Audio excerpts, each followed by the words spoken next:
What's up, everybody? I hope everybody's doing great. Welcome back. I'm your girl cooking with Tammy, and today I'm going to show you how to make the perfect rice. Yes, I am. And we're going to be making white rice, to be precise. You like my rhyme, don't you? Yes, today we are going to be making white rice. I find a lot of times people have a lot of problems or trouble when it comes to making rice. And to be honest with you, rice is so easy to make. Rice is one of my first dishes that my grandmother taught me how to make. So it can't be that hard, right? But anyway, I will say this. There's a chemistry. There's a chemistry to making the perfect rice. And the great thing about it is you don't have to graduate from chemistry class in order to make the perfect rice. So with all of that being said, let's get to prepping and get to cooking. First thing I like to do when I'm making my rice is I love to wash my rice. All right. And I'm going to show you exactly why. As you can see, I have my bowl set up here along with my strainer sitting on top of the bowl. And of course, when you're washing your rice, you can wash it off in a strainer. You don't need the bowl on the bottom, but I'm using the bowl because obviously demonstration purposes. We're going to start with washing the rice with cold water, and we're going to take our fingers, yes, our little trusty hands and stuff, and we're going to massage the rice. And we're going to be using cold water. Yes, we're not cooking our rice just yet. We are going to be using cold water. And as you can see, as the water runs on the rice, and the more we massage the rice, what are we seeing? We're seeing like this white chalky substance. Yes, we are. Not to mention there's a little bit of impurities in the water as well. As you can see, there's a little black thing right here.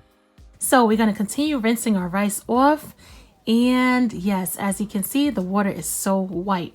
Now here's the thing. That right there is a ton of starch, which breaks down to carbohydrates, which most of us don't need, right? So we're going to continue washing this rice off until our water runs nice and clear. It should take about maybe about 5 to 6 rinses. This process should take no more than 2 to 3 minutes. Don't opt out of this process. Let's start off doing it the right way, and let's finish it in the right way as well.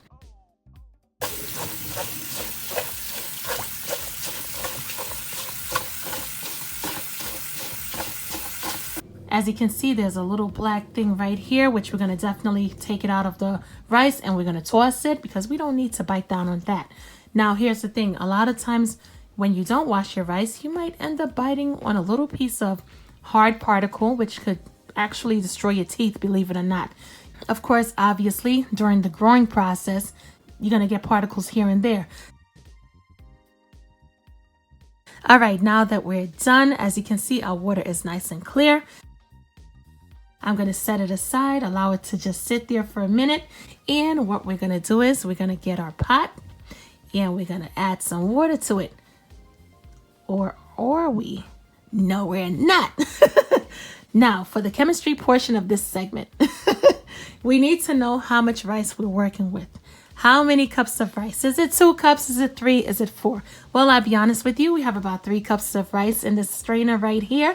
So we need about what? We need about 6 cups of water in order to get that perfect rice, because let me break it down for you. For every 1 cup of rice, we need 2 cups of water, simply because as you're boiling your rice, the rice doubles in size. Yes, so you need double the amount of water. If you're making 2 cups of rice, you need 4 cups of water, and so on and so forth.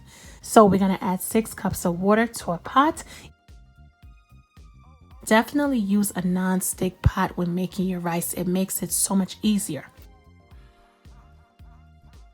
Now that our water is boiling, we're going to add our rice. We're going to stir it around one good time, and that's it. We're going to lock it down with the lid, aka the cover, and we're going to cook this rice on medium-high heat.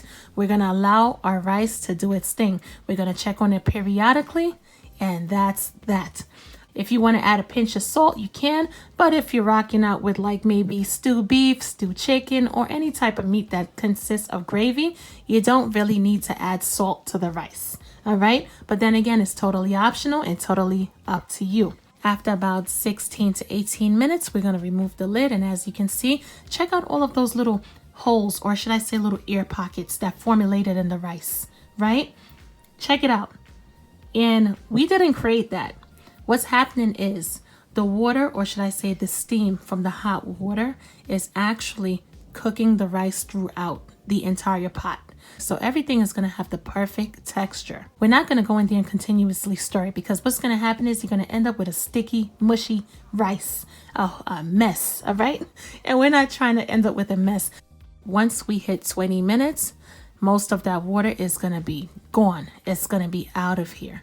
At that point in time, once the water dries out of the pot, go in with your spatula, fluff your rice up just a bit, and thank me later. As always, guys, thank you so much for hanging out with me. I'm your girl cooking with Tammy, and enjoy that delicious hot rice. And we'll talk later.